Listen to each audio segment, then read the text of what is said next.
malam yahtamma bi amril muslimin falaysa minhum. Barang siapa yang gak peduli dengan urusannya umat Islam, dia gak termasuk golongan umat Islam. Jangan mengaku sebagai seorang muslim kalau kita gak peduli kepada urusan kaum muslimin, saudara. Nabi sebagaimana diinformasikan oleh Allah subhanahu wa ta'ala kepada kita, manusia yang sangat peduli kepada umatnya. Nah karena itu Nabi ajarkan umatnya, saudara, supaya umatnya juga peduli kepada sesama umat Islam. Suatu hari ada seorang perempuan muslimah datang ke salah satu warungnya Yahudi, saudara.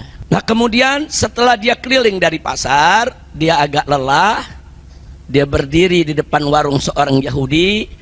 Saking lelahnya dia duduk, ada dudukan, dia duduk, saudara. Yang punya warung si Yahudi usil, diambilnya ujung hijabnya, diikat di bagian tempat duduknya, saudara. Dengan tujuan apa? Kalau perempuan itu bangun, saudara, hijabnya, jilbabnya akan ketarik dan akan terbuka, saudara. Begitu berdiri, terlepas, ketarik dia punya jilbabnya, saudara. Begitu dia tarik-tarik nggak bisa, ternyata diikat. Nah begitu terlihat auratnya, saudara. Perempuan kan rambutnya aurat, lehernya aurat, saudara. Yahudi yang punya warung tertawa, saudara. Nah begitu perempuan ini marah, tegur yang punya warung. Pedagang-pedagang Yahudi satu pasar rame-rame mentertawakan perempuan tersebut, saudara. Dihina. Ketika itu ada seorang pemuda muslim, saudara, yang juga sedang ada di pasar tersebut. Dia mau tahu ada apa. Begitu dilihat yang ditertawakan adalah perempuan muslimah, saudara. Dia tanya, kenapa, ada apa? Perempuan ini menceritakan kejadiannya, saudara. Luar biasa marahnya pemuda Islam ini. Begitu dengar ceritanya, si Yahudi tadi tetap masih tertawa. Dia lompat, dia masuk ke warung Yahudi tadi, langsung ditebas dengan pedangnya, saudara. Dibunuh. Kurang ajar, kau melecehkan Islam, kau menghina saudariku, kau menghina muslimah. Dia tebas. Geger pasar Yahudi, saudara. Dikeroyok anak muda ini, saudara. Anak muda ini pun dibunuh di pasar Yahudi, saudara. Singkat cerita, kota Madinah geger. Nabi mengundang para sahabatnya di masjid. Nabi tabayyun. Begitu betul, ternyata si Yahudi tadi dibunuh oleh anak muda karena menghina perempuan muslimah, mengganggu perempuan muslimah. Setelah semuanya yatahaggab, betul-betul nyata, ada saksi, ada bukti. Tahu apa yang dilakukan oleh Nabi, saudara? Nabi kumpulkan para sahabatnya untuk kenakan pakaian perangmu, ambil senjatamu, saudara. Hari ini batal perjanjian dengan suku Qainuqa. Kita bernamai dengan mereka bukan untuk mereka mengganggu muslimah kita. Assalamualaikum warahmatullahi wabarakatuh.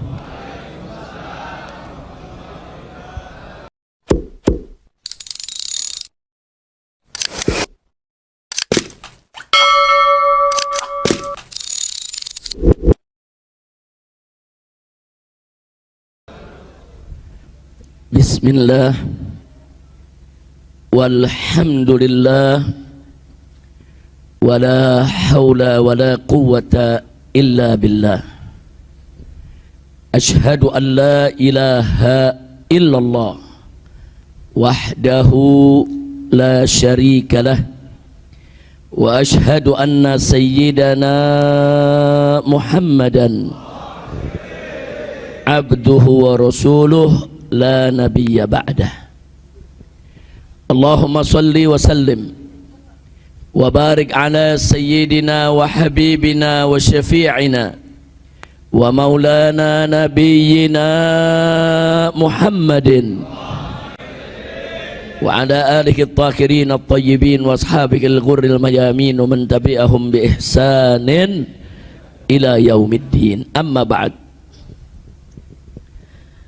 في هذه المناسبة السعيدة وبمثل هذا الاجتماع المبارك في هذا المكان الشريف لا أنسى أن أوصيكم جميعا ونفسي بتقوى الله وبطاعة رسول الله صلى الله عليه وسلم. فنسأل الله سبحانه وتعالى أن يجعلنا جميعا من المتقين. آمين يا رب Alamin. Kepada yang sama kita cintai dan kita muliakan, dan semoga senantiasa dijaga oleh Allah subhanahu wa ta'ala, yaitu para habaib kita, para alim ulama kita, para tuan-tuan guru kita, para tokoh masyarakat kita semua, wabil khusus segenap DKM daripada Masjid Al-Falah yang sama kita cintai ini, begitu juga segenap panitia penyelenggara yang telah bekerja keras mengorbankan waktu, tenaga, dan pikirannya untuk mensukseskan acara ini. Kita doakan agar mereka semua dipanjangkan oleh Allah Subhanahu wa taala umurnya dalam taat dan ibadah, dalam sehat wal afiat, dimudahkan segala urusannya, dibahagiakan dari dunia hingga akhiratnya. Amin ya rabbal alamin. Kemudian tidak lupa salam penghormatan ini secara istimewa kita sampaikan kepada seluruh jamaah, kaum bapak, kaum ibu, para pemuda, para pemudi, kaum muslimin dan muslimat rahimakumullah. Satu kebahagiaan bagi saya khususnya dan satu keberkahan bagi kita semua pada malam hari ini bisa kumpul di tempat ini untuk memperingati hari lahirnya seorang manusia besar yang memiliki nama besar, sejarah besar karena berjiwa besar. Semua itu tidak lain dan tidak bukan karena beliau dididik dan dibesarkan oleh Yang Maha Besar, yaitu peringatan Maulid Nabi besar Muhammad sallallahu alaihi wasallam. Nah, kita sama berharap saudara, dengan sebab kita memperingati Maulid pada malam hari ini di tempat ini menjadi penyebab turunnya rahmat dan barakah. Mudah-mudahan semua jamaah yang hadir di sini, begitu juga keluarganya, insya Allah saudara tidak pulang dari tempat ini. Kita harapkan, kita mohon kepada Allah, semoga dosanya diampuni, kesalahannya dimaafkan, kesulitannya dimudahkan, kesempitannya dilapangkan, rumah tangganya diharmoniskan. Begitu juga mendapatkan keturunan yang solehin dan solehat, bahagia dunia dan akhirat. Amin ya rabbal alamin. Dan jangan lupa kita doakan juga pimpinan daripada pengurus DKM masjid ini, orang tua kita yaitu Ustadz Haji Irfan Shah, saudara, yaitu beliau punya keponakan saat ini sedang dirawat di rumah sakit karena lahir dalam usia 7 bulan, itu pun lewat sesar. Nah, alhamdulillah ibunya selamat, sehat walafiat. Kita doakan agar bayinya yang sudah diberikan nama Kaifiyah Humaira Rashad binti Amri Rashad, saudara, Allah berikan kesehatan agar bayi tersebut menjadi mauludan mubarakan lil maulud wa lil walidin. Amin ya rabbal alamin. Insyaallah mudah-mudahan Allah sehatkan. Begitu juga keluarga kita semua yang sakit, biar Allah sehatkan semuanya. Kita pun yang sakit biar Allah lepaskan dari segala penyakit.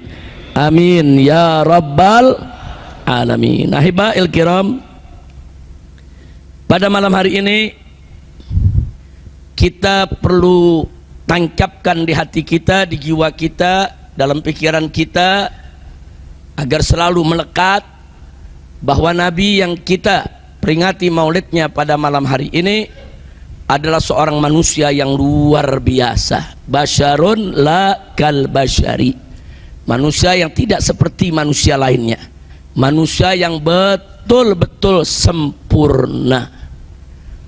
Dan yang menarik, saudara, Allah Subhanahu wa ta'ala menginformasikan kepada kita bahwa Nabi yang kita peringati maulidnya pada malam hari ini adalah seorang Nabi yang sangat peduli kepada umatnya. Allah nyatakan dalam Al-Quranul Karim, faqala ta'ala, laqad ja'akum rasulun min anfusikum azizun alaihi ma'anittum harisun alaikum bil mu'minina Raufur Rahim. Shadaqallahul azim. Ayat ini luar biasa, saudara. Di situ Allah nyatakan, laqad ja'akum, telah datang kepada kamu semua, telah datang kepada ahli Makkah, telah datang kepada bangsa Arab, telah datang kepada seluruh umat manusia, telah datang kepada kamu sekalian, hei orang-orang yang beriman. Siapa yang datang? Rasulun, saudara. Laqad ja'akum rasulun min anfusikum, seorang rasul, seorang utusan dari jenis kamu sendiri. Maksudnya dari jenis kamu sendiri, sama-sama manusia. Jadi nabi kita bukan malaikat, bukan, bukan jin, bukan. Nabi kita manusia yang fisiknya seperti kita manusia, saudara. Tapi sebagaimana saya sudah sampaikan tadi, basyarun lakal basyari, saudara. Nah, setelah itu saudara, perlu kita ketahui juga bahwa ada qiraat lain, saudara. Kalau qiraat mutawatirah, saudara, di situ dinyatakan laqad ja'akum min anfusikum. Tapi ada qiraat lain yang membacanya min anfasikum. Nah, jadi kalau dibaca min anfasikum artinya telah datang kepada kamu sekalian seorang rasul yang bagaimana? Min anfasikum, yang terbaik, yang paling bagus, yang paling istimewa, anfas. Nah, tapi memang qiraat yang mutawatirah min anfusikum. Nah, kemudian Allah ceritakan kepada kita, macam mana sih orang rasul yang Allah utus ini? Laqad ja'akum rasulun min anfusikum. Allah nyatakan azizun alaihi ma'anittum. Azizun alaihi ma'anittum, artinya dia ikut merasakan betapa beratnya beban dari apa-apa yang kamu derita. Masya Allah. Artinya dengan kata lain, penderitaan kamu sekalian hai umat Islam adalah penderitaan dia. Sukamu suka dia, dukamu duka dia. Luar biasa. Jadi Nabi akan sedih dengan kesedihan umatnya. Nabi akan berduka dengan duka umatnya, saudara. Nah, dari sini saja sudah kita lihat betapa keterkaitan hati Nabi, jiwa Nabi dengan umatnya, dan betapa Nabi begitu peduli dengan umatnya, saudara. Selanjutnya, harisun alaikum, haris, saudara. Harisun alaikum artinya Nabi itu begitu peduli kepada kamu. Nabi pengen kamu semua bahagia.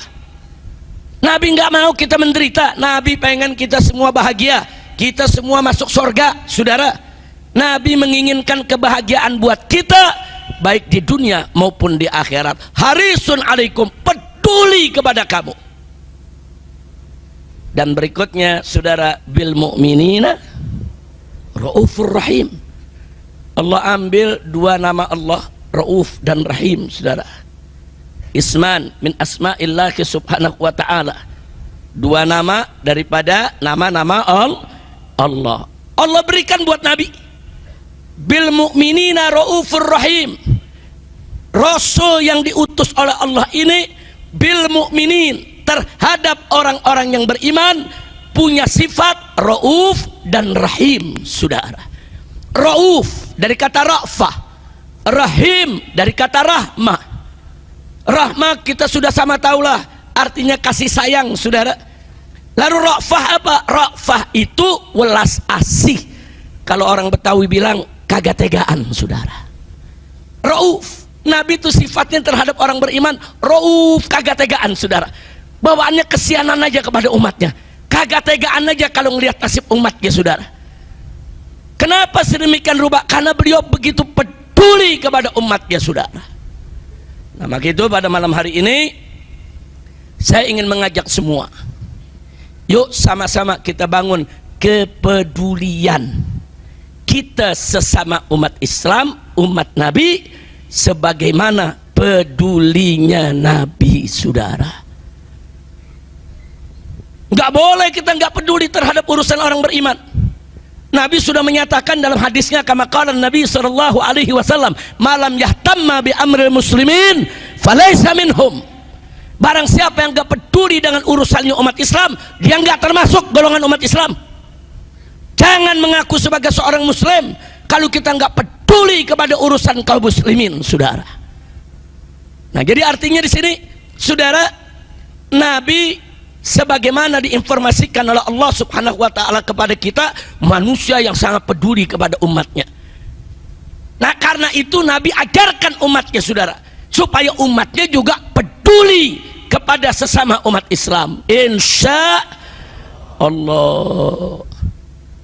Kepedulian Nabi nggak main-main, saudara. Suatu ketika ada kejadian di suatu pasar, saudara. Ketika itu di Madinah ada pasar-pasarnya Yahudi, ada pasarnya orang Islam, saudara. Suatu hari ada seorang perempuan muslimah datang ke salah satu warungnya Yahudi, saudara. Nah, kemudian setelah dia keliling dari pasar, dia agak lelah, dia berdiri di depan warung seorang Yahudi. Saking lelahnya dia duduk, ada dudukan, dia duduk, saudara, istirahat. Yang punya warung si Yahudi usil, saudara, diambilnya ujung hijabnya, diikat di bagian tempat duduknya, saudara. Dengan tujuan apa? Kalau perempuan itu bangun, saudara, hijabnya, jilbabnya akan ketarik dan akan terbuka, saudara. Ternyata rencana si Yahudi ini tercapai. Si perempuan tadi setelah duduk, melepas lelah, berdiri. Begitu berdiri, terlepas, ketarik dia punya jilbabnya, saudara. Begitu dia tarik-tarik nggak bisa, ternyata diikat. Kalau diikat bukan kesangkut, saudara. Kalau kesangkut nggak sengaja.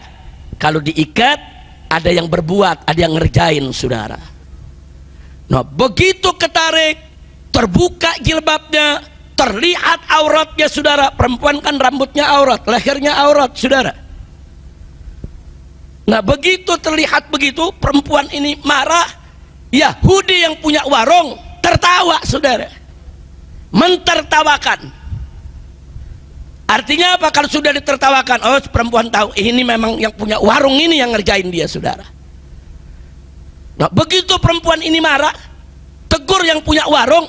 Pedagang-pedagang Yahudi satu pasar mendekat, rame-rame mentertawakan perempuan tersebut, saudara. Ditertawakan, dihina. Ketika itu ada seorang pemuda muslim, saudara, yang juga sedang ada di pasar tersebut. Begitu lihat orang Yahudi ngumpul, tertawa, terbahak-bahak, saudara, mentertawakan seorang wanita, saudara, dia mau tahu ada apa. Begitu dilihat yang ditertawakan adalah perempuan muslimah, saudara, dia tanya, kenapa, ada apa? Perempuan ini menceritakan kejadiannya, saudara. Luar biasa marahnya pemuda Islam ini. Pemuda Islam ini begitu dengar ceritanya si Yahudi tadi tetap masih tertawa, dia lompat, dia masuk ke warung Yahudi tadi.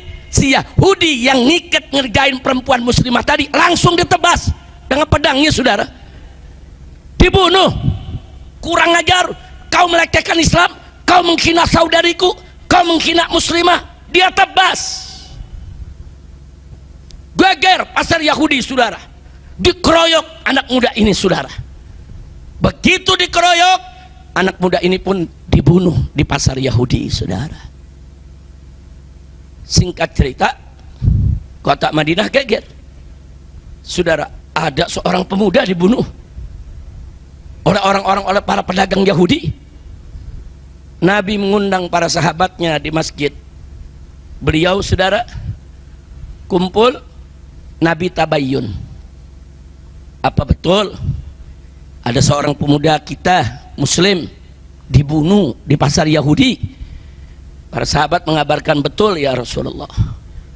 Kenapa dibunuh? Apa dia mencuri? Apa dia merampok? Apa dia mengganggu pedagang di sana sampai dibunuh? Para sahabat juga melapor, iya ya Rasulullah, dia membunuh pedagang Yahudi.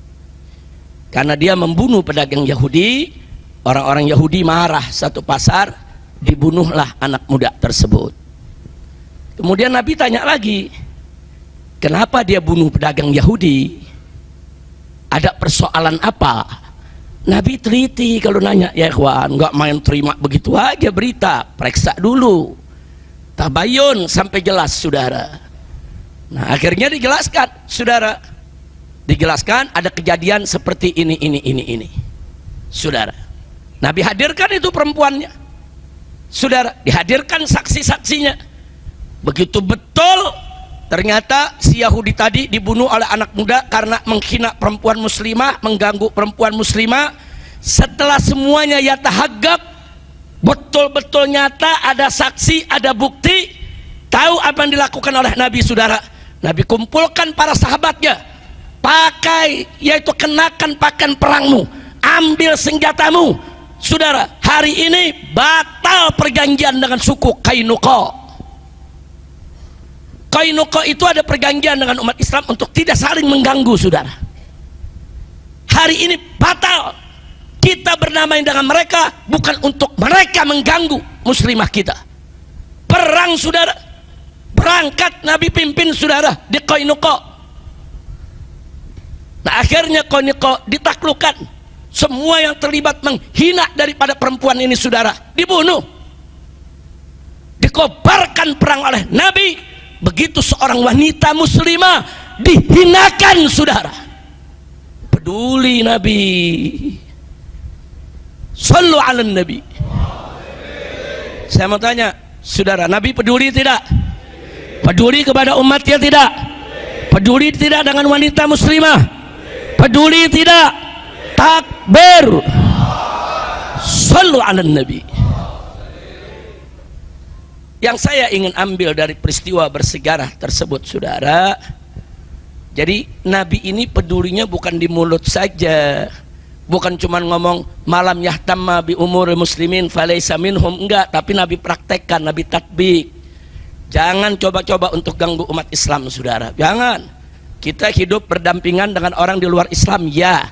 Kenapa kita hidup berdampingan? Karena kita punya perjanjian untuk tidak saling mengganggu, untuk kita saling menghormati, untuk kita saling mengayomi, untuk kita membangun keamanan, untuk kita membangun ini negeri, bukan perjanjian untuk dia ganggu kita.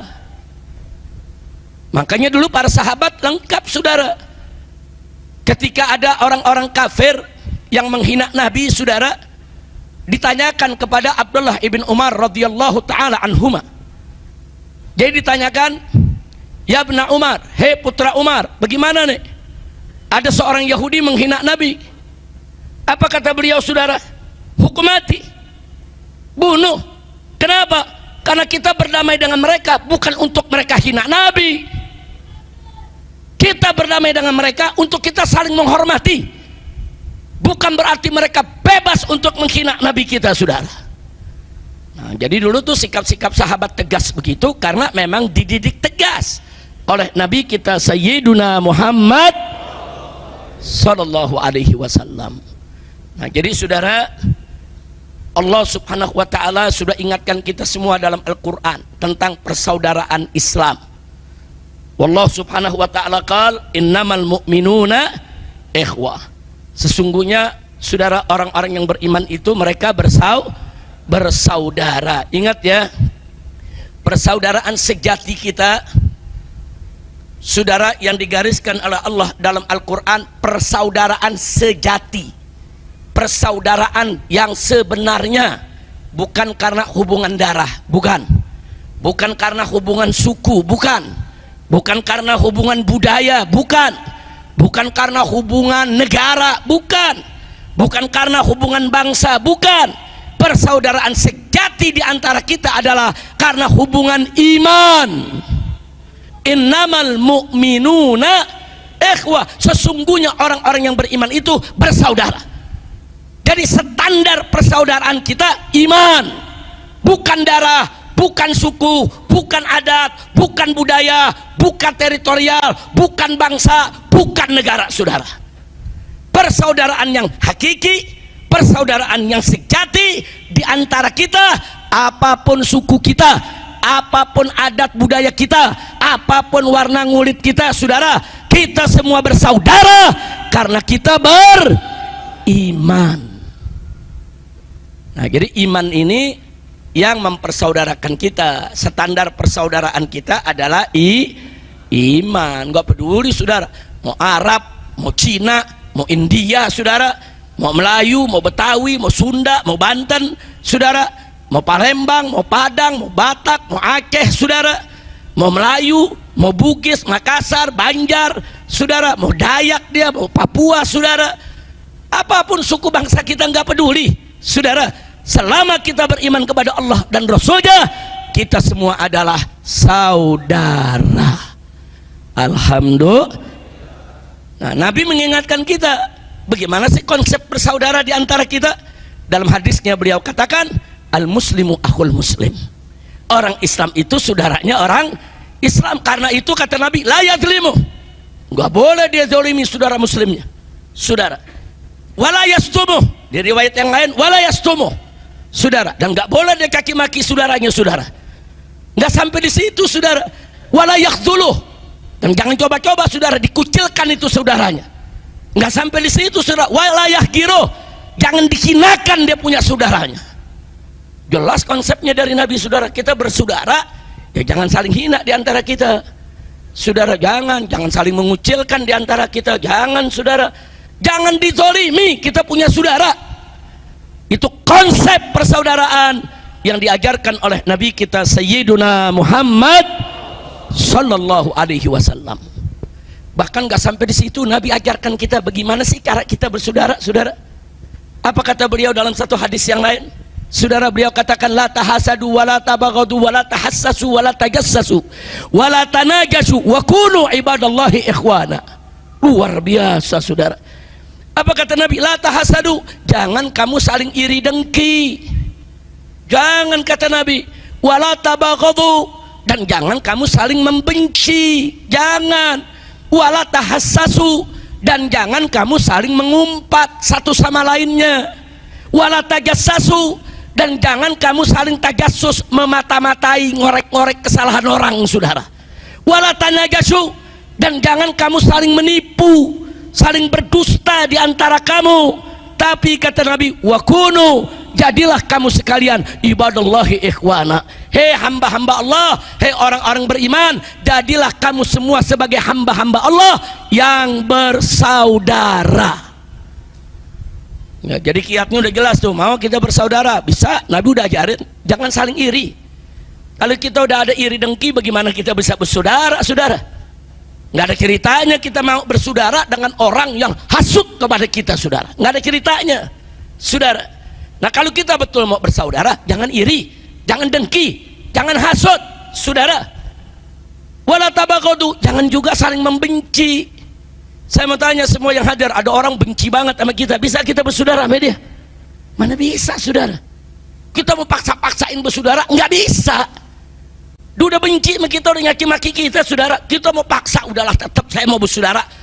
Dia nggak berhenti, terus mencaci, terus membenci, mana bisa kita bersaudara? Nggak bisa. Makanya Nabi kasih kunci, mau bersaudara, satu kata Nabi, la tahasadu, jangan kamu saling iri. Yang kedua, wala tabaghadu, jangan kamu saling membenci, baru kamu bisa bersaudara. Wala tahassasu, jangan saling mengumpat, jangan saudara, jangan mengumpat kepada saudara kita. Wala tajassasu, jangan kita punya saudara kesalahannya kita korek-korek, mau nyari tahu saudara. Kesalahan yang disembunyikan urusan dia dengan Allah saudara, bukan tugas kita untuk ngorek-ngorek kesaudaraan kita saudara, kesalahan saudara kita bukan saudara. Nggak sampai di situ kata Nabi, wala tanajasu, jangan saling nipu, jangan saling berdusta, jangan saling berbohong. Kita udah percaya sama satu orang saudara, tahu-tahu dia bohongin kita. Saya tanya, sakit gak? Jujur, sakit gak? Marah gak? Bisa kita bersaudara sama orang yang terus-menerus ngebohongin kita? Nggak bisa. Nah, kalau kita sakit dibohongi orang, jangan ngebohongi orang. Kita sakit diumpat orang, jangan mengumpat orang. Kita sakit saudara dicari-cari kesalahan kita sama orang, jangan cari kesalahan orang. Kita sakit dihasutin orang, jangan hasut kepada orang. Itu kunci. Jadi kunci yang dikasih Nabi luar biasa. Alhamdulillah. Jadi Nabi saudara mencontohkan bagaimana peduli sesama muslim, Nabi praktekkan saudara bagaimana membela orang Islam saudara. Nah mestinya begitu karakter kita, bukan sesama muslim bermusuhan, bukan sesama muslim saling menjatuhkan. Nabi sesama muslim saling menjaga bahkan saling membela saudara. Ada lagi satu hadis lain yang juga luar biasa. Di hadis ini saudara, Nabi memberikan perumpamaan. Ini luar biasa ini. 1400 tahun yang lalu saudara, Nabi memberikan satu perumpamaan yang begitu indah, begitu bagus. Ini menunjukkan kecerdasan Nabi saudara. Ini bukan peribahasa atau pepatah yang baru dikarang kemarin saudara. 1400 tahun yang lalu lebih. Apa kata Nabi saudara? Beliau mengatakan, mathalul mu'minin fi tawadihim wa tarahumihim wa ta'atufihim kamathalil jasadil wahid idza istaka minhu udwun tada'a lahu sa'irul jasad bil humma was sahar. Sadaqan Nabi sallallahu alaihi wasallam. Luar biasa saudara. Supaya kita paham arti persaudaraan, Nabi beri perumpamaan. Perumpamaan ini Nabi berikan kepada umatnya supaya umatnya paham. Oh, bersaudara tuh begitu saudara. Apa kata beliau? Mathalul mu'minin, perumpamaannya orang-orang yang beriman, fitawadihim wa tarahumihim wa ta'atufihim, di dalam kasih sayang sesama mereka, cinta kasih sesama mereka, pergaulan sesama mereka, kamatsalil jasadil wahid, bagaikan jasad yang satu. Persaudaraan umat Islam seperti satu jasad, satu badan, satu tubuh. Bagaimana satu jasad itu? Kata Nabi, idza staka minhu udwun, kalau ada salah satu anggota tubuh yang mengeluh karena sesuatu saudara, yang sakit saudara, tada'ala husairul jasad, maka seluruh tubuh akan ikut menjerit peduli dengan yang sakit saudara. Sampai-sampai bil humma, sampai-sampai badannya meriang, wasahar, sampai-sampai apa? Karena meriang mata nggak bisa tidur nyenyak saudara. Luar biasa. Jadi kata Nabi, persaudaraan orang beriman itu seperti badan yang satu. Badan yang satu itu kalau salah satu badan sakit, semua ikut merasakan sakitnya saudara. Contoh, di tangan kita ada bisul gede, ngebet saudara, warnanya udah merah dalu biru saudara. Bisul luar biasa sakitnya. Saya mau tanya, kalau ada bisul model begitu tuh di tangan kita, biasanya kepala ikut pusing nggak? Biasanya badan ikut meriang nggak? Kepala pusing, badan meriang, bisa tidur nyenyak. Yang bisul tangan, kepala ikut pusing. Yang bisul tangan, badan ikut meriang. Yang bisul nih, yang sakit tangan saudara, tapi mata kita nggak bisa kita pejamkan untuk tidur nyenyak. Kenapa? Karena kepala kita, badan kita, mata kita semua bersatu. Masya Allah, ini perumpamaan dahsyat. 1400 tahun yang lalu Nabi kasih perumpamaan saudara. Kalau umat Islam masih nggak paham juga soal persaudaraan, kelewatan. Nabi udah jelasin saudara. Bahkan konsepnya tadi udah disampaikan oleh Nabi. Jangan iri, jangan membenci, dan seterusnya saudara. Jangan saling iri, jangan saling benci saudara, jangan saling mengumpat, jangan saling mencari-cari kesalahan orang lain, jangan saling berdusta, saling berbohong di antara kita saudara. Nabi sudah jelaskan konsepnya dan Nabi sudah berikan perumpamaan, apalagi saudara. Jadi kalau kita masih nggak paham juga soal etika persaudaraan Islam, ya kelewatan. Maka itu saya mau tanya dulu nih semua di sini, komitmennya nih, siap bersatu, siap bersaudara, takbir. Nah, sekarang kita rincikan dalam contoh-contoh yang aktual, faktual dalam kehidupan kita, arti persaudaraan Islam. Kalau ada saudara muslim kita yang miskin, melarat, kelaparan saudara, maka orang-orang Islam yang berada, yang kaya, yang punya harta, wajib turun selamatkan saudara muslimnya dari jurang kemiskinan saudara. Itu namanya persaudaraan Islam saudara. Jadi kalau kita teriak Islam bersaudara, persaudaraan Islam, gampang diteriakan, gampang saudara. Tapi bagaimana untuk mengaktualisasikannya saudara di dalam kehidupan sehari-hari? Apa arti persaudaraan? Tidak semudah untuk kita ucapkan. Jadi kalau betul kita bersaudara nih, oh lihat ada saudara kita miskin, ada saudara kita kelaparan, ngemis, bantu saudara. Kalau ada tukang minta-minta datang ke rumah kita ngemis, nggak usah suudzon, wah ini dia pura-pura nih ngemisnya, wah dia pura-pura nih kerjaannya, udah nggak usah dibantu. Kalau tidak mau bantu, ya nggak usah bantu. Jangan nyakitin orang saudara, jangan. Andai kata dia bohong, dia kaya, pura-pura miskin, kita sumbang, pahala kita tetap dapat saudara. Niat kita sampai kepada Allah. Jangan kita tertular cara-cara hidup liberal sekarang, semua orang dicurigain. Yang ngemis ke rumah dicurigain. Ada apa kita curiga saudara? Mungkin betul dia bohong, tapi bukan urusan kita ngorek-ngorek dia bohong atau tidak. Mau bantu, bantu. Nggak mau bantu, tutup mulut. Jangan nyakiti si miskin saudara. Kalau ternyata dia benar miskin bagaimana?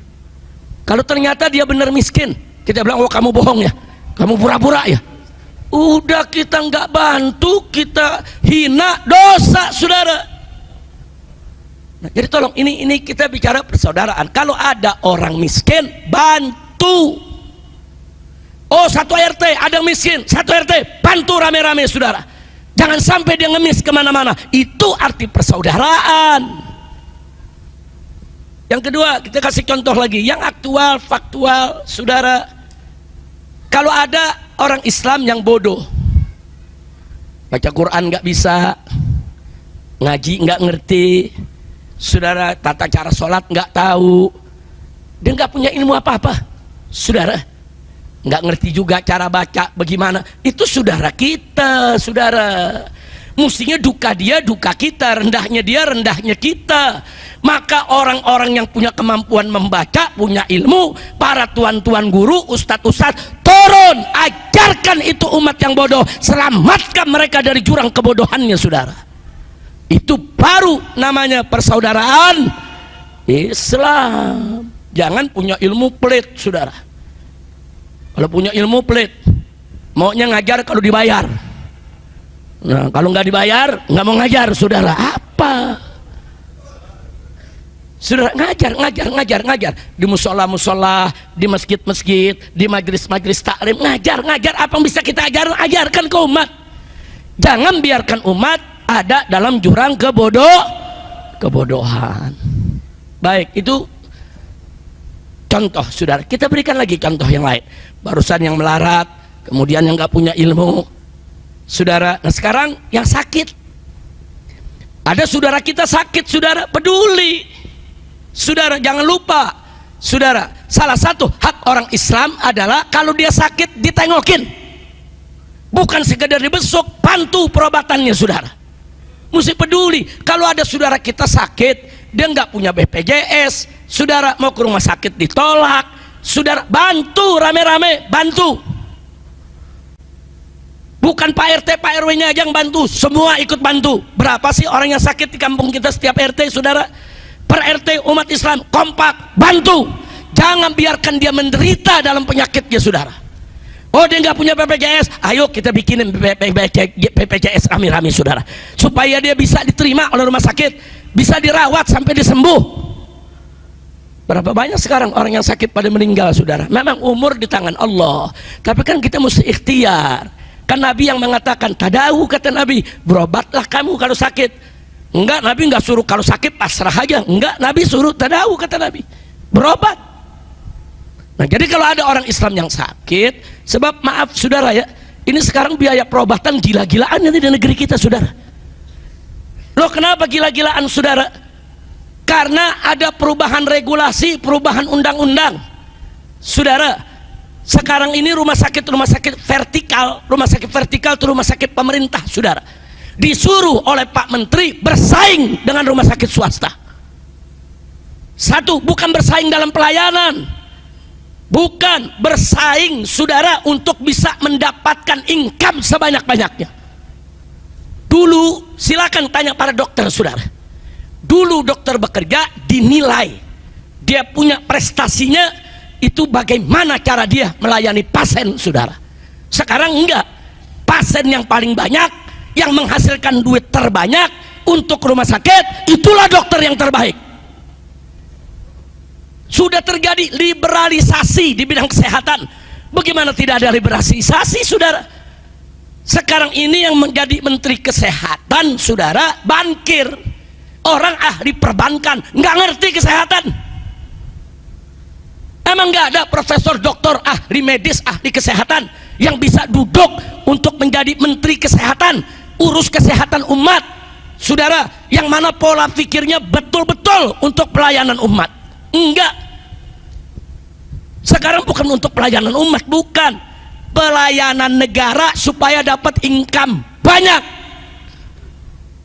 Kadang-kadang pasien masuk rumah sakit, saudara, sakitnya cuma perut, suruh periksa mata, suruh periksa jantung, saudara, suruh periksa ginjal, saudara, yang nggak ada kaitan dengan penyakit dia banyak terjadi, saudara.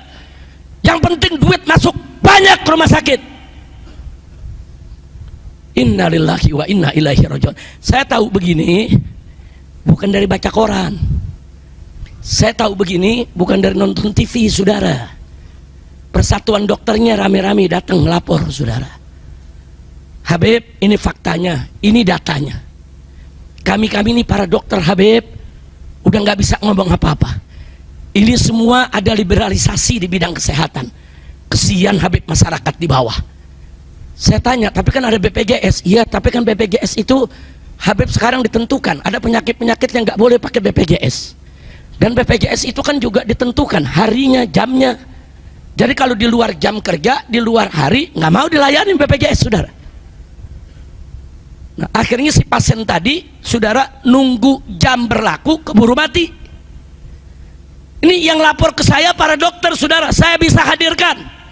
Kalau DPR mau panggil saya panggil itu semua dokter. Ayo kita berdebat di DPR.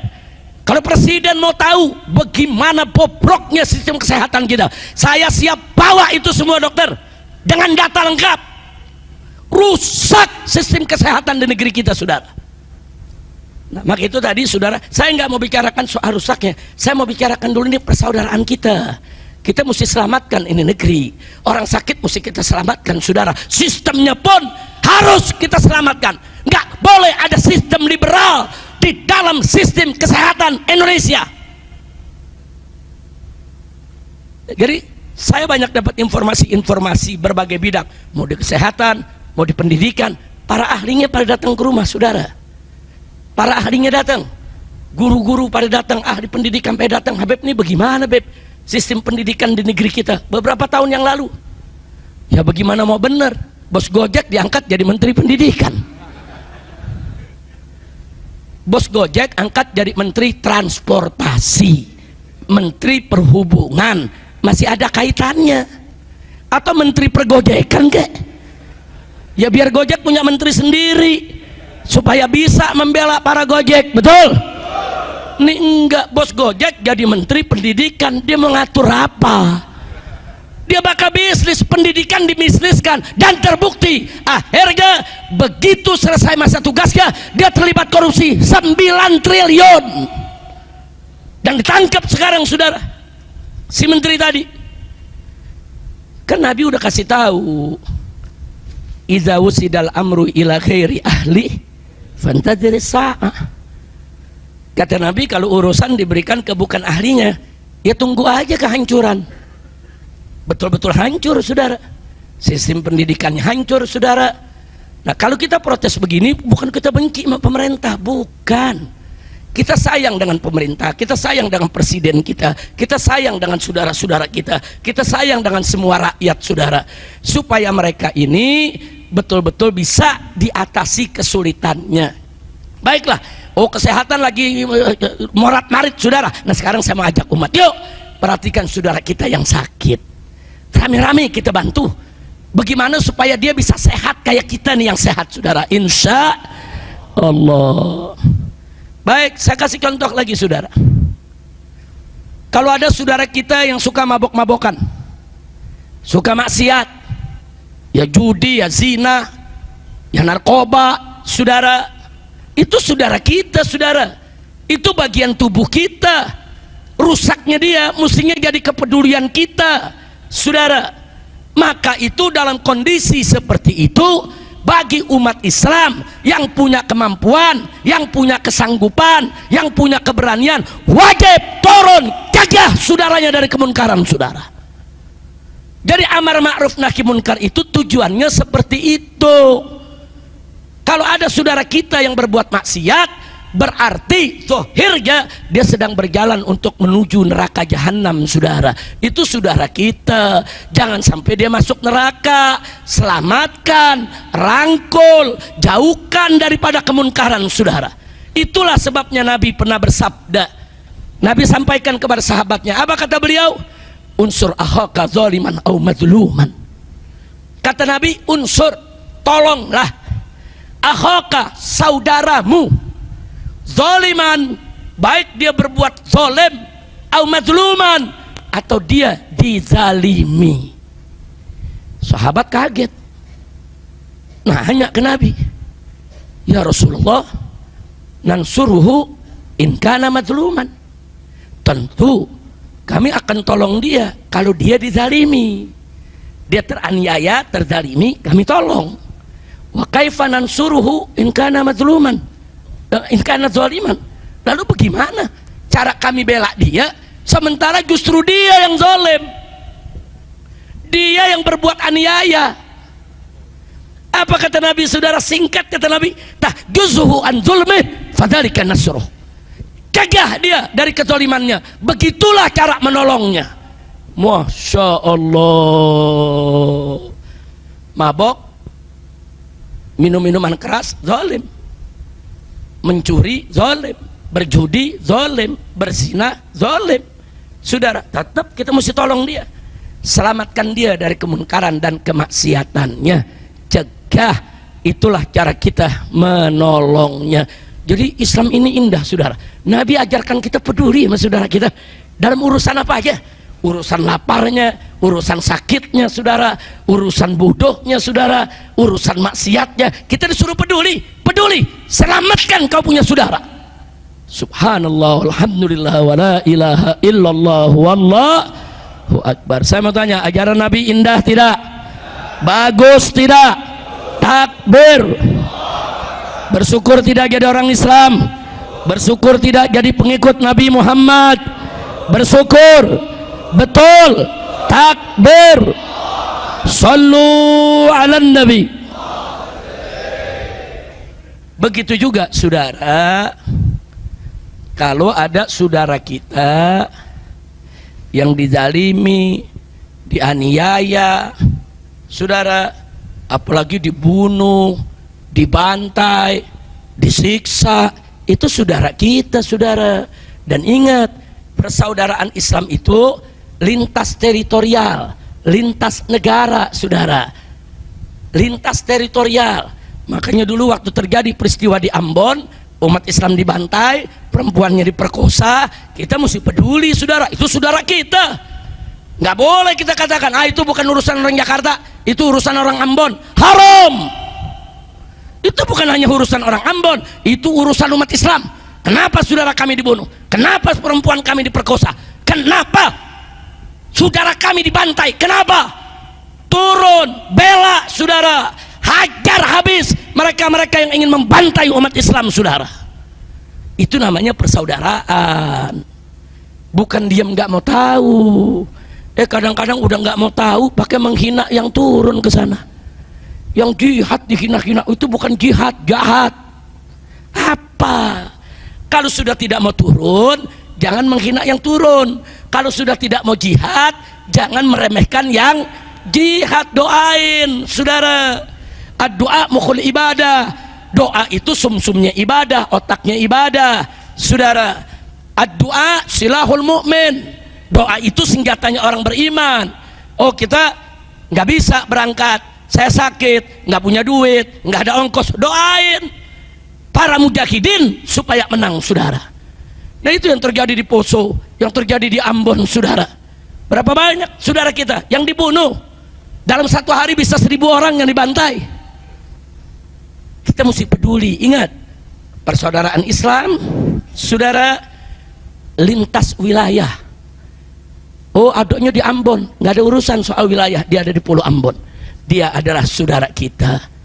Begitu juga saudara-saudara kita di Palestina, saudara.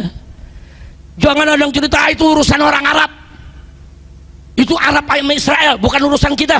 Itu urusan luar negeri, bukan urusan dalam negeri. Kita masih banyak urusan dalam negeri, mau ngapain kita urusin tuh Palestina? Yang ngomong begini pejabat lagi, saudara, kurang ajar. Udah dia nggak peduli, saudara, pakai mengatakan itu urusan orang Arab, itu bukan urusan negeri kita. Nggak begitu, saudara. Persaudaraan Islam itu, saudara, lintas negara. Dimanapun umat Islam yang dibantai harus jadi bagian kepedulian dan perhatian kita semua, saudara. Umat Islam dibantai di Filipina Selatan, saudara, suku bangsa Moro, mesti peduli kita. Umat Islam dibantai, saudara, di Myanmar yang dulu namanya negeri Burma, yaitu bangsa Rohingya, saudara, di genosid, kita mesti peduli, itu saudara kita. Umat Islam di Kashmir dibantai oleh tentara India, saudara, kita mesti peduli.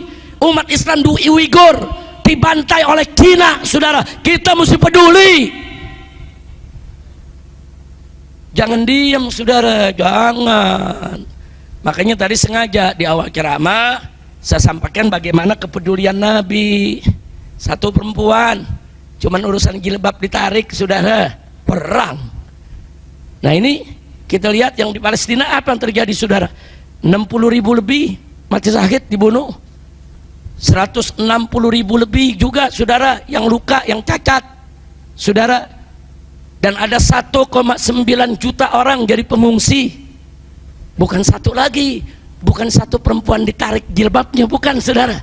Ribuan perempuan dibunuh, dibantai, diperkosa, dihabisi, bayi-bayi yang tidak berdosa.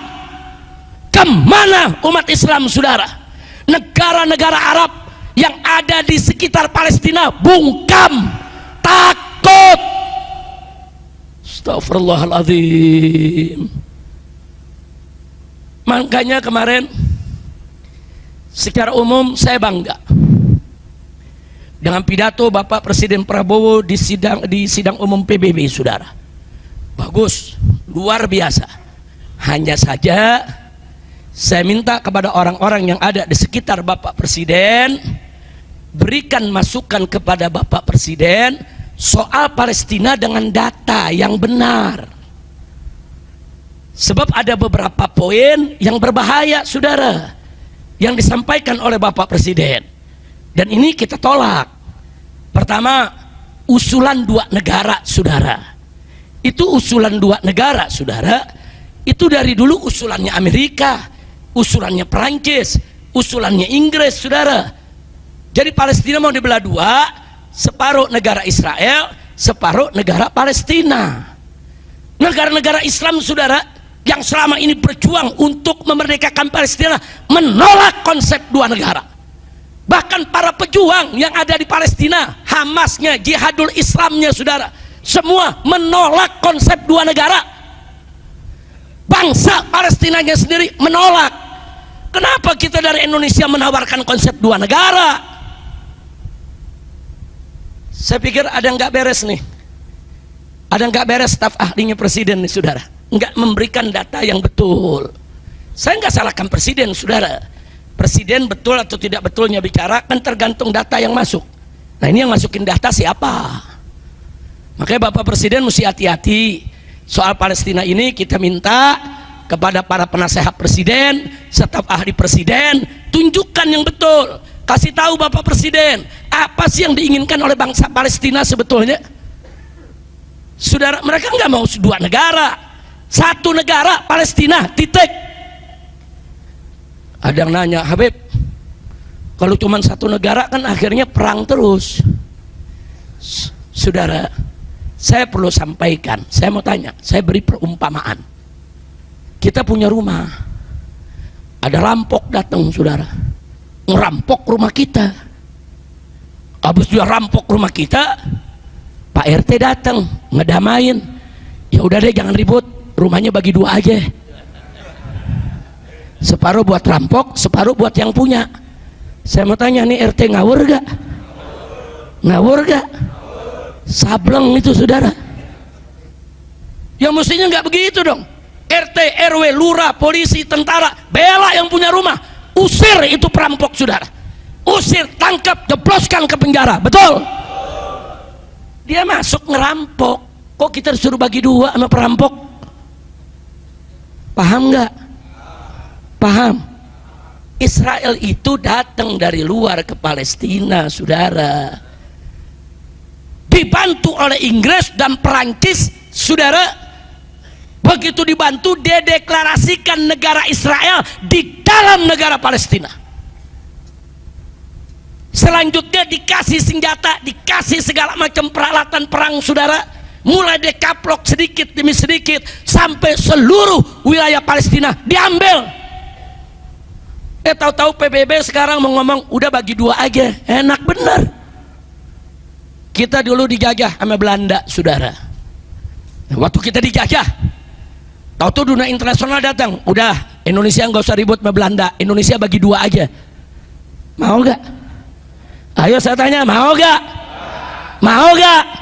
Udah bagi aja lah, Sumatera, Jawa buat Indonesia, Kalimantan, Papua buat Belanda. Mau begitu saudara? Nggak bisa, Belanda penjajah, harus keluar dari negeri kita, pergi. Kita ingin merdeka, utuh menjadi sebuah negara. Betul? Itu yang sedang diperjuangkan oleh bangsa Palestina. Dari mana itu datang usulan dua negara itu saudara? Itu usulan dua negara datangnya dari barat. Supaya jelas sebelum saya akhiri ceramah saya ini, sedikit saya bacakan saudara. Saya punya catatan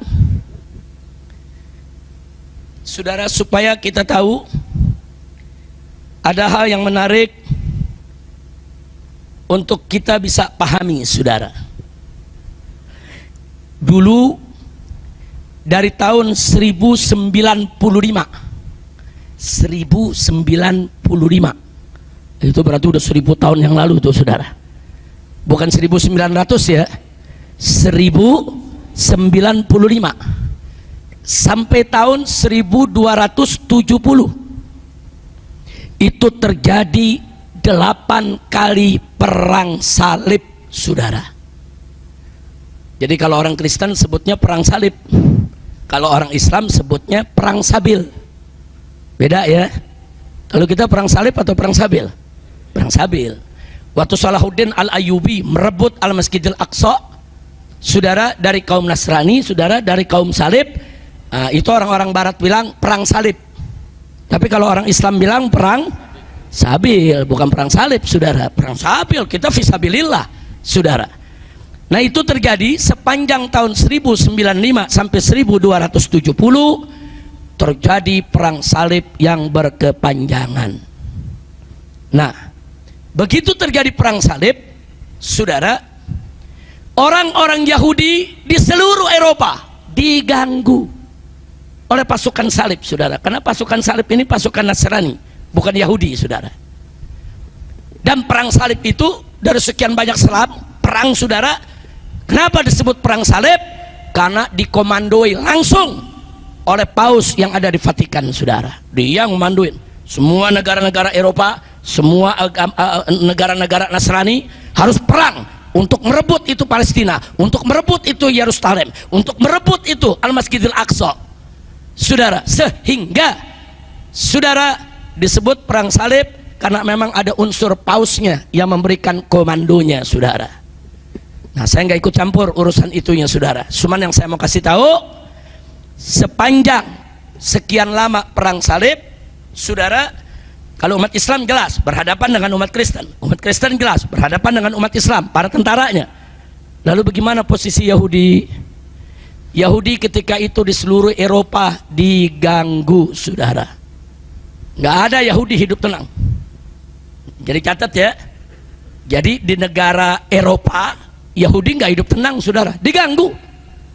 Tapi di negeri Islam Yahudi nggak pernah diganggu saudara, alhamdulillah. Singkat cerita saya lanjutkan saudara, begitu ratusan tahun orang Yahudi diganggu sampai mereka banyak yang ganti nama, ganti marga, sembunyi saudara, masuk ke semua pelosok Eropa supaya nggak diganggu oleh kaum salib saudara. di tahun 1879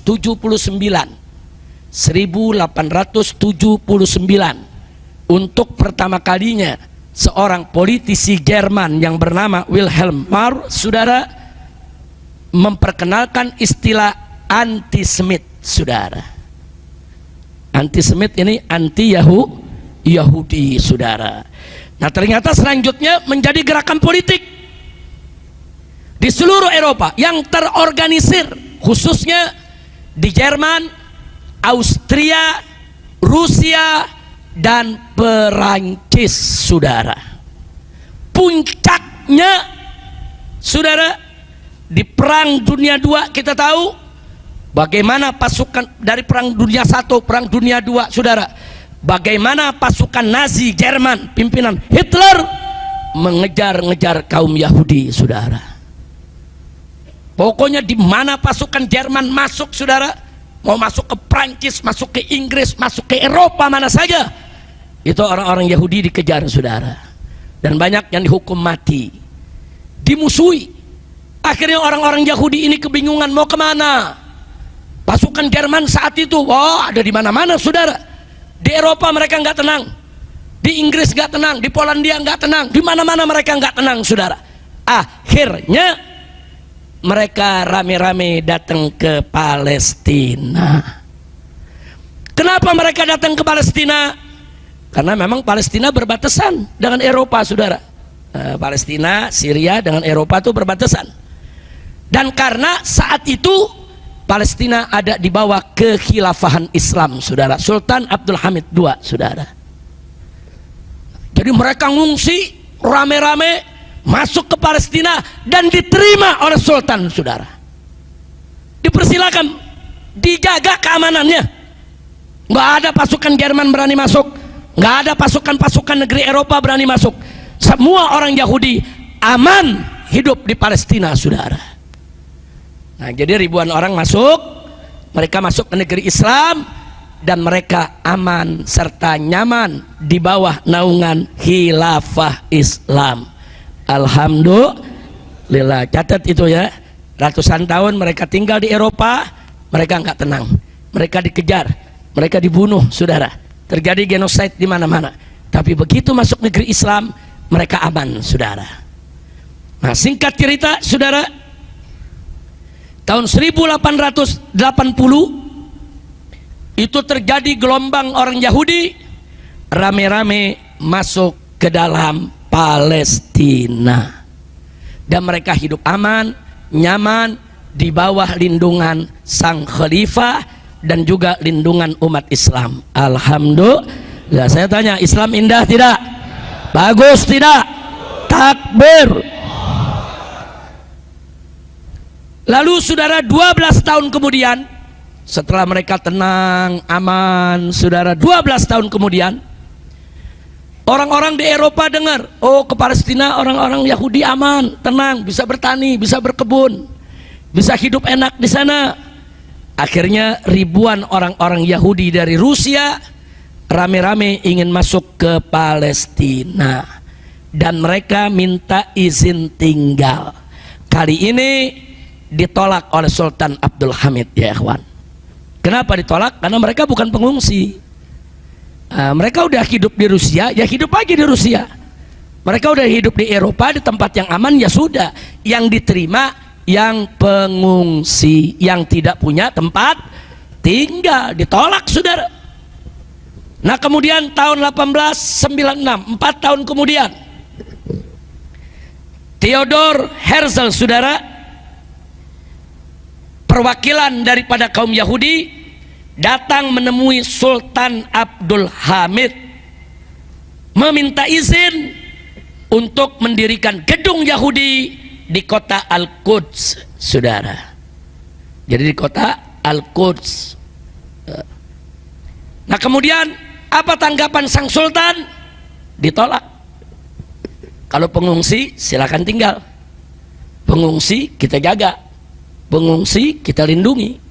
Tapi kalau anda pengusaha-pengusaha Yahudi mau datang, mau beli tanah, kemudian mau bangun gedung di Al-Quds, ditolak, saudara. Itu tahun 1896. Setahun kemudian Theodor Herzl ini, dia Yahudi dari Vina, saudara. Dia menggelar kongres pertama Yahudi di dunia, bertempat di Basel, Swiss. Melalui kongres Yahudi tersebut diketuskanlah gerakan Zionisme, saudara, yang sering kita sebut Zionis. Jadi Zionis itu gerakan apa?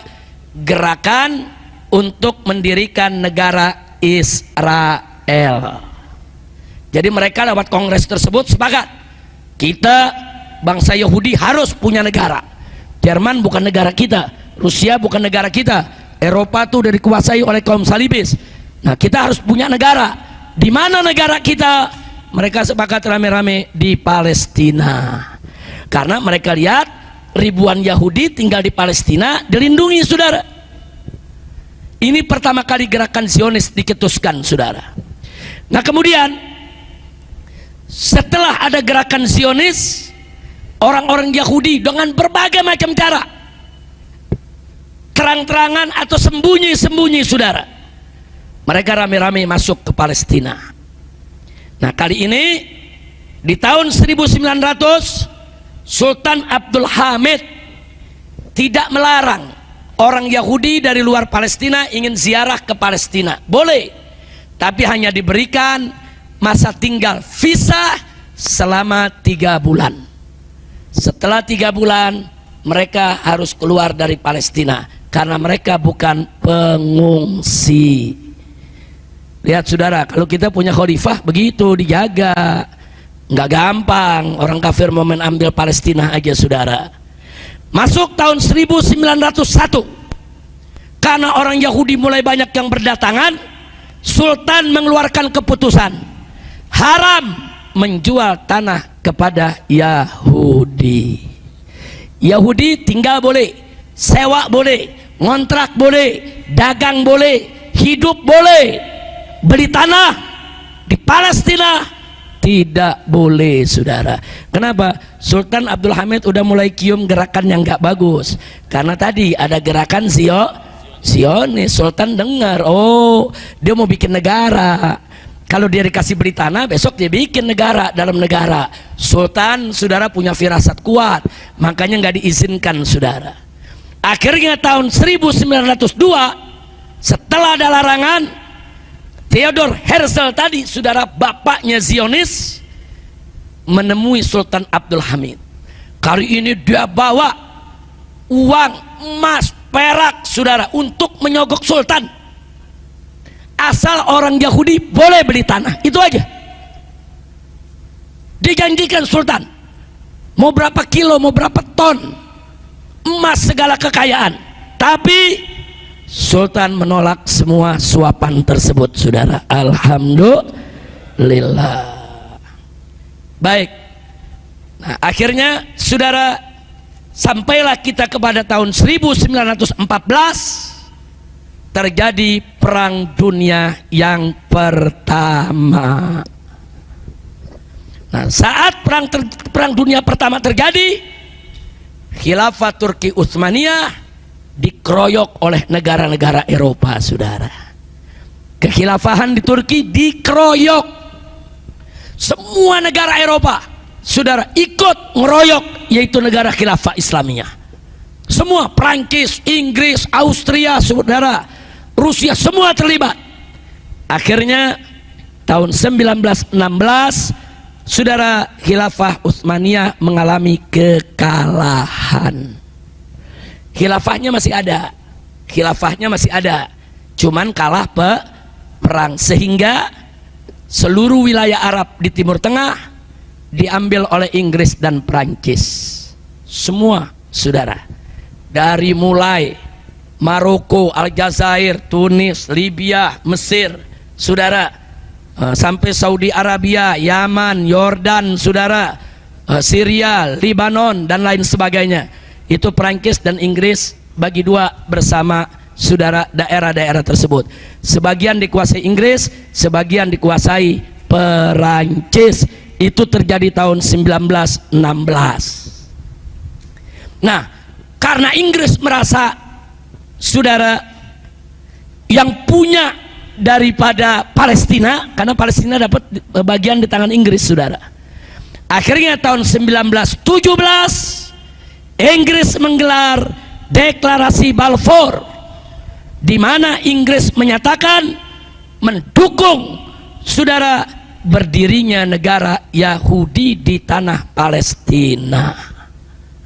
Khilafah sudah lemah saat itu, baru kalah perang, saudara, nggak bisa berbuat apa-apa.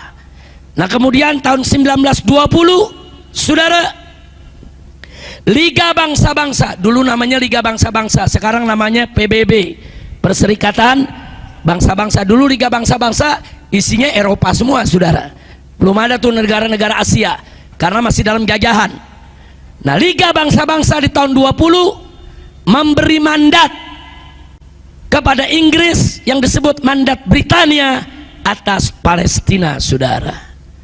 Nah disitulah Inggris membuka pintu Palestina, silakan, orang Yahudi mau datang dari negara mana saja silakan. Negara Israel belum terbentuk, Inggris baru mendukung, perlu ada suatu negara untuk bangsa Yahudi. Nah itu namanya, saudara, perjanjian Balfour. Nah baru 1 tahun kemudian, saudara, 1917 ada Balfour. 3 tahun kemudian Inggris diberikan mandat untuk pegang Palestina, sehingga Inggris membuka pintu selebar-lebarnya agar orang-orang Yahudi, Yahudi di Rusia, Yahudi di Spanyol, Yahudi di Italia, Yahudi di Inggris, Yahudi di Prancis, Yahudi di Polandia, Yahudi di seluruh Eropa dipersilakan untuk datang ke Palestina, saudara.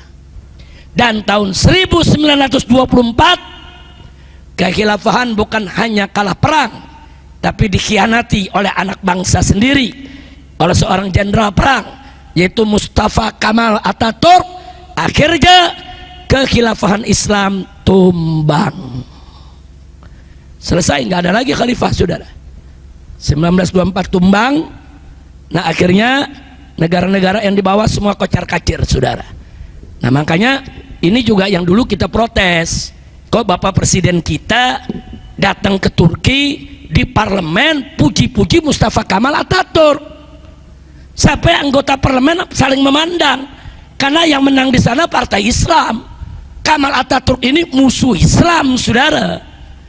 Makanya saya katakan lagi, ini orang-orang yang di sekitar presiden yang cerdas, kenapa sih? Kasih masukan kepada presiden yang bagus. Pak, ini Anda di sini, hati-hati ya, jangan muji yang ini, hati-hati, kalau muji yang ini aja, supaya presiden gak salah ngomong. Ini yang meruntuhkan khilafah, saudara. Kita lanjutkan, saudara, sebentar lagi. Nah setelah tumbang, saudara, pasca masa khilafah, akhirnya negara-negara yang di bawah berjuang sendiri-sendiri melawan penjajah sendiri-sendiri. Nah akhirnya apa yang terjadi? Mesir dijajah Inggris, akhirnya merdeka tahun 1922, saudara. Arab Saudi akhirnya mendirikan negara sendiri 1932. Irak juga, saudara, memerdekakan diri di tahun 1932. Lebanon merdeka dari Prancis tahun 1943. Syria merdeka dari Prancis tahun 1946. Yordania merdeka dari Inggris tahun 1946, saudara. Jadi ini negara-negara kecil ya dijajah semua. Kalau udah kecil ya lemah, semua dijajah. Dijajah Prancis, dijajah Inggris, dijajah Spanyol, dijajah Italia, saudara, semua.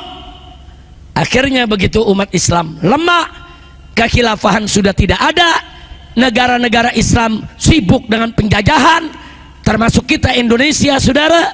Akhirnya apa yang terjadi?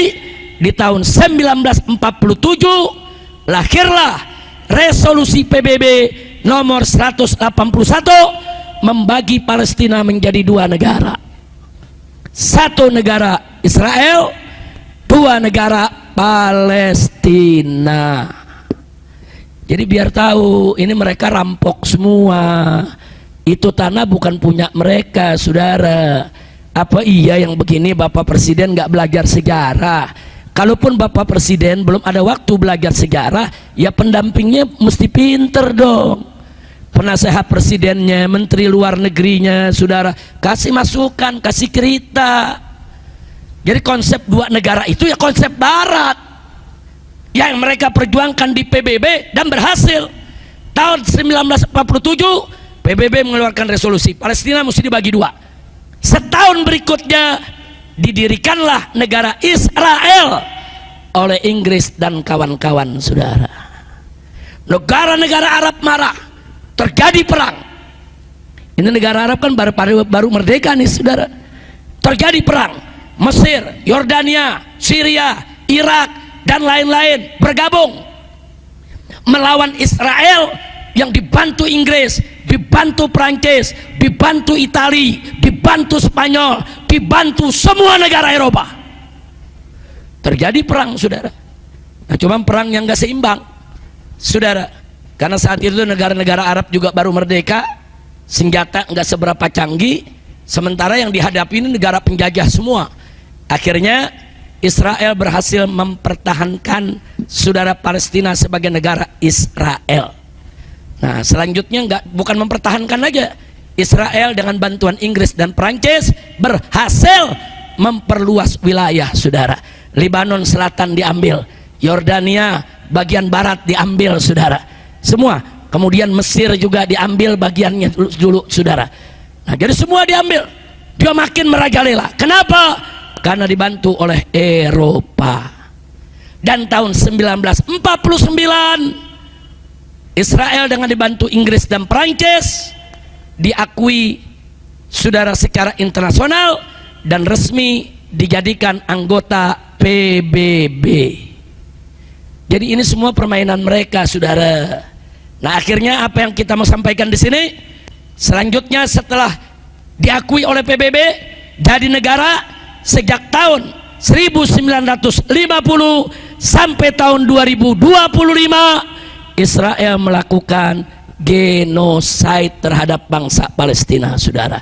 75 tahun 75 tahun Israel menjajah Palestina, dan selama 75 tahun, saudara, sudah nggak terhitung berapa perempuan yang diperkosa, berapa perempuan yang dibunuh, berapa anak-anak yang dibantai, dan berapa pemuda-pemuda, saudara, umur 9 tahun, 10 tahun ditangkap, dimasukin penjara, nanti udah 30 tahun baru dilepas. Bayangkan, anak dari 10 tahun dimasukin penjara, 30 tahun kemudian umur 40 baru dilepas, udah nggak tahu dunia, saudara. Nah, itu yang terjadi. Mereka ingin genocide, mereka ingin habisi itu bangsa Palestina, saudara. Nah, maka itu sekali lagi, saudara, Israel itu nggak punya negara. Israel itu rampok. Nah, maka itu saya mau tanya, apakah Palestina kita sudi dibagi dua antara Israel dengan Palestina? Sudi tidak? Jadi mestinya, saudara, dibagi dua atau Israel kita usir. Jadi Palestina itu milik Palestina. Takbir. Nah, itu yang kita sampaikan, saudara. Jangan sembarangan untuk memberikan pernyataan. Begitu juga, saudara, kita mesti tahu, saudara. Jadi kalau kita mau bicara Palestina, kita mesti komunikasi dong dengan para pejuangnya. Kenapa sampai hari ini pemerintah Indonesia nggak berani menerima perwakilan Hamas sebagai tamu? Kenapa nggak berani? Yang diterima oleh pemerintah Indonesia otoritas Palestina yang jadi boneka Israel, saudara, boneka Amerika. Kenapa pejuang Hamas, pejuang jihadul Islam kan banyak? Anwar Ibrahim, Perdana Menteri Malaysia, menerima utusan Hamas, ketemu di istana, bicara, saudara. Indonesia sampai hari ini masih takut. Kenapa? Karena Hamas dicap oleh Amerika sebagai teroris. Masa bodoh amat dengan Amerika, saudara? Kenapa kita mesti nurut sama Amerika? Betul? Hamas ini pejuang, undang, tanya, apa yang kau mau? Apa yang bisa kita bantu? Begitu dong. Udah, kalau cerita Palestina, saudara, sampai besok pun nggak selesai. Doakan saja, saudara, kami dari Front Persaudaraan Islam dan ormas-ormas Islam lainnya Saudara, sampai hari ini kami tetap konsen untuk membantu saudara-saudara kami di Palestina. Dan insya Allah nanti bulan Desember juga akan ada konferensi internasional, saudara, lanjutan konferensi-konferensi sebelumnya. Saudara, insya Allah kalau saya panjang umur, sehat walafiat, saya akan hadir di sana dan akan ikut menyampaikan, saudara, yaitu ide untuk menjadi solusi bagaimana kita bisa memerdekakan Palestina. Akan dihadiri oleh ulama dari hampir seluruh negara Islam, insya Allah. Nah, maka itu sekali lagi kita berharap mudah-mudahan Bapak Presiden kita besok atau lusa bisa menerima perwakilan Hamas ke istana, saudara. Ajak bicara, tanya, jangan takut sama Amerika. Amerika mau tuduh itu teroris kayak apa, ke segala macam, gak ada urusan.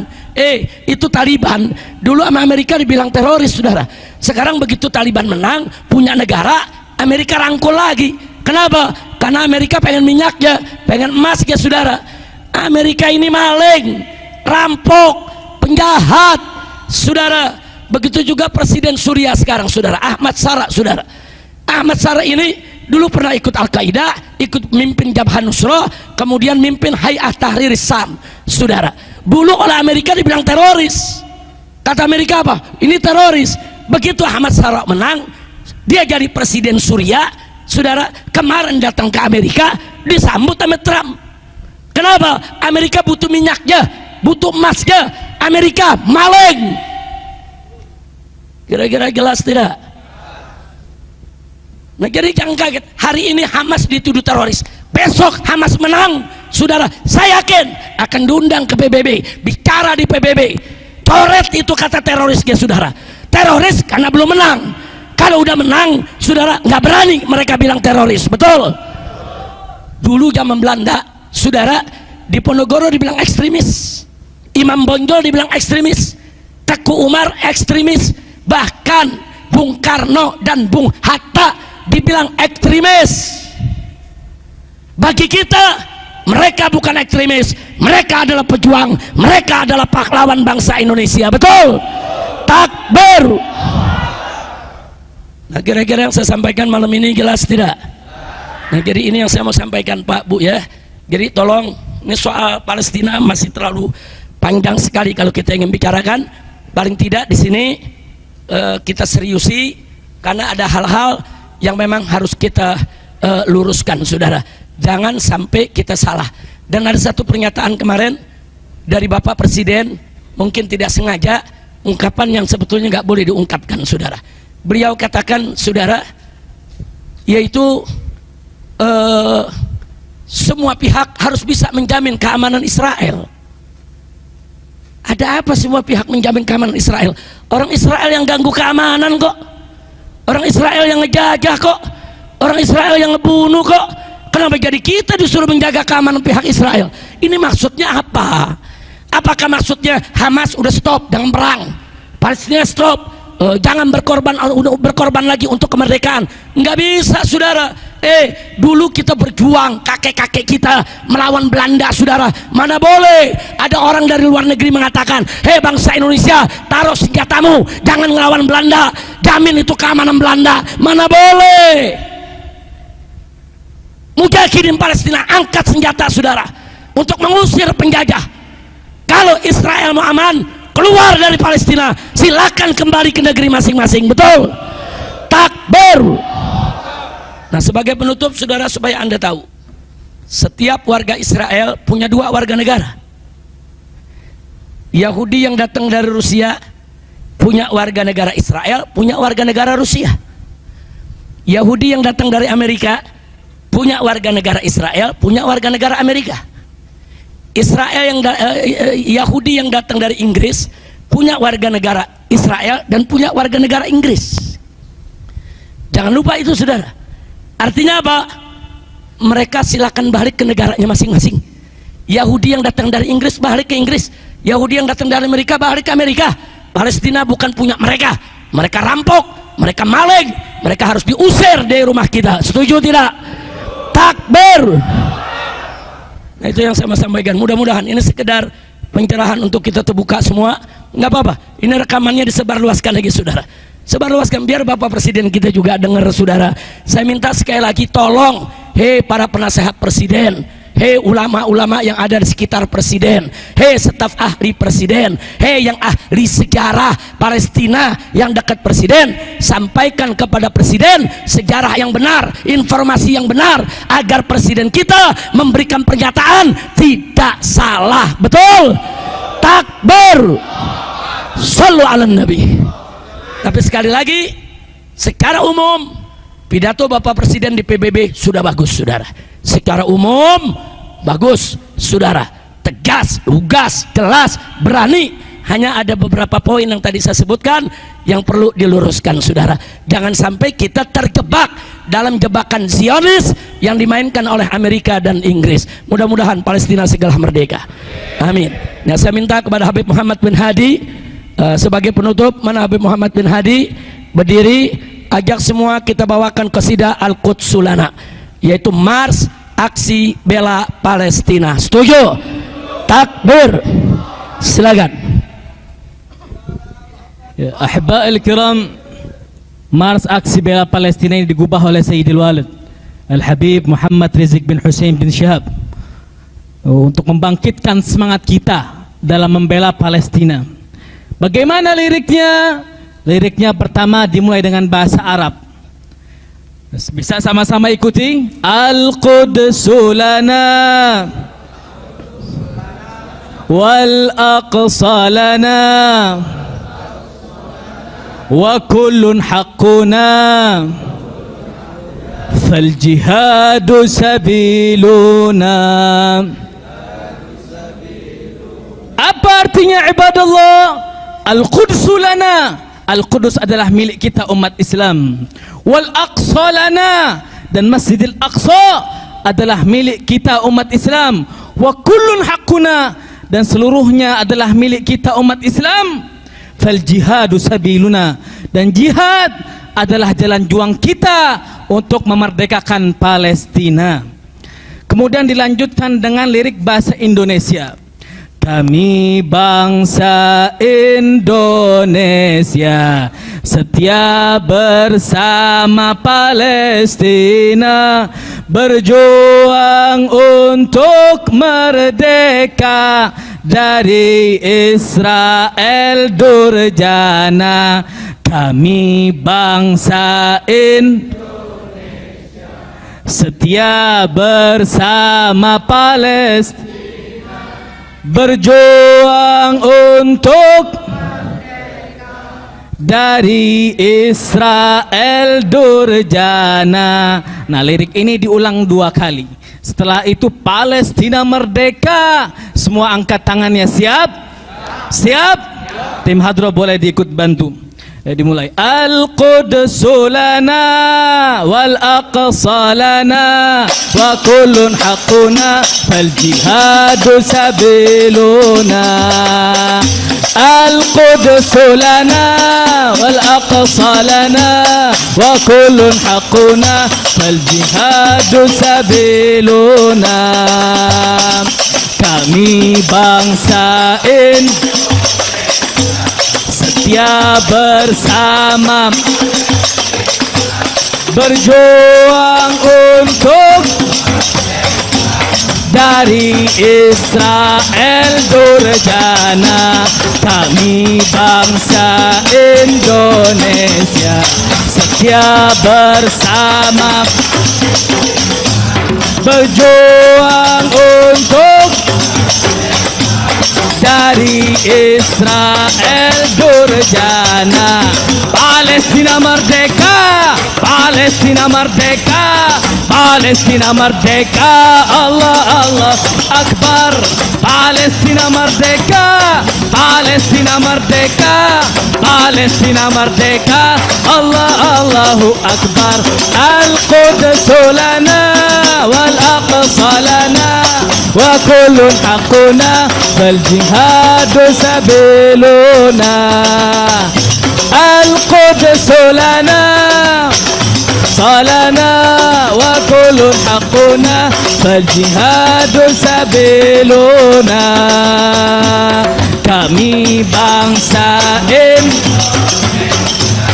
setia bersama, berjuang untuk dari Israel. Kami bangsa setia bersama, berjuang untuk dari Israel durjana. Palestina merdeka, Palestina merdeka, Palestina merdeka. Allah Allah Akbar. Palestina merdeka, Palestina merdeka, Palestina merdeka. Allah Allah. Sekali lagi, Al-Quds lana wa kullun haqquna fal jihadu sabiluna. Al-Quds lana wal aqsa lana wa kullun haqquna fal jihadu sabiluna. Kami bangsa setia bersama, berjuang untuk dari Israel. Kami bangsa setia bersama, berjuang untuk dari Israel. Semua angkat tangannya. Palestina merdeka, Palestina merdeka, Palestina merdeka. Allah Allahu Akbar. Palestina merdeka, Palestina merdeka, Palestina merdeka. Allah Allahu Akbar. Takbir. Sallu ala Nabi. Salatullah salamullah ala taha rasulillah. Salatullah Allah ala yasin habib. Semua salatullah salamullah ala taha rasulillah. Salatullah salamullah ala yasin habibillah. Tawassalna bismillah wa bilhadi rasulillah. Tawassalna bismillah wa bilhadi rasulillah. Wa kulli mujahidin lillah li ahlil badri. Allah salatullah salamullah sallallahu ala Muhammad rasulillah. Salatullah salamullah ala yasin habibillah. Wa salli ala nabil bari bila adim wala hasri. Wa salli ala nabil bari bila adim wala hasri. Wa ali sadatil ghurin bi ahlil qadri. Ya Allah salatullah salamullah sallallahu ala Muhammad rasulillah. Salatullah salamullah ala yasin habibillah. Ala yasin habibillah. Ala yasin habibillah. Sallu ala nabi. Baik ikhwan, saya mau tanya lagi semua, sekali lagi semua di sini siap bersatu, siap bersaudara, siap peduli kepada umat Islam, siap berjuang untuk merdekakan Al-Aqsa. Takbir. Sallu ala nabi. Nah, berikutnya kita tutup acara ini dengan talqin zikir dan doa saudara yang akan dipimpin nanti oleh Habib Alwi bin Smith. Saudara, mudah-mudahan pertemuan kita hari ini diberkahi oleh Allah Subhanahu wa taala. Jadi sekali lagi dan sekali lagi, yuk tanamkan kepedulian dalam diri kita sebagai seorang muslim sebagaimana diajarkan dan dicontohkan oleh Nabi kita Sayyiduna Muhammad sallallahu alaihi wasallam. Dari saya cukup sekian. Hadani Allah wa iyyakum ila siratal mustaqim. Wassalamualaikum warahmatullahi wabarakatuh. Talqin zikir diri. قال رسول الله صلى الله عليه وسلم أفضل ما قلت أنا والنبيون من قبلي لا إله إلا الله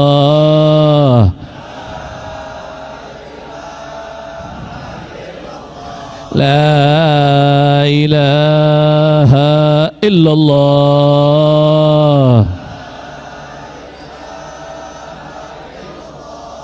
لا إله إلا الله كلمة حق عليها نحيا وعليها نموت وبها ندخل الجنة إن شاء الله من الآمنين آمين. اللهم اجعل جمعنا هذا جمعا مرحوما وتفرقنا من بعده تفرقا معصوما ولا تجعل منا ولا فينا ولا معنا أحدا شقيا ولا محروما برحمتك يا أرحم الراحمين. وصلى الله على سيدنا ومولانا محمد النبي الأمي وعلى آله وصحبه وسلم. الحمد لله رب العالمين بالقبول.